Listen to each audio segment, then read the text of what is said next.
It's fried rice day and I wasn't here to play. I started by adding a little sesame oil into my pot, just enough to coat the base, then dropped in a spoon of butter to melt gently. That buttery aroma mixing with sesame, it's already a win. Once the butter melted, I added in finely chopped onions and stirred them till they softened slightly. Then I minced some fresh garlic and tossed it in.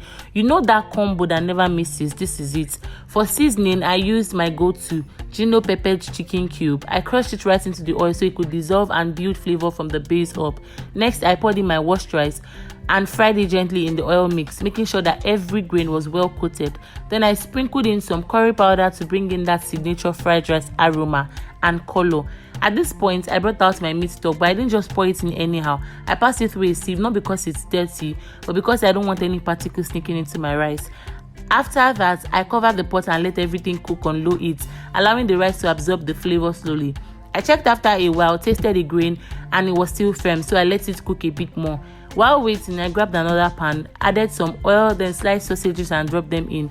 As they sizzled, I added my cleaned prawns, not overcooked, just firm and juicy. Next came diced onions, chopped carrots, and a little sprinkle of seasoning cube. I tossed that around before adding in my diced red, yellow, and green bell peppers, everything fresh and colorful. For a final touch, I added some cooked kidney beans for extra texture and protein. When the rice was done and fluffy, I transferred it in portions into the veggie mix, bit by bit, making sure that I combined everything well, no clumps or dry spots. I stirred gently but thoroughly. To finish it off, I added a little chili sauce, not too much, just enough to tie everything together with a bit of heat. And that's it. Fried rice that's rich, flavor, and full of life.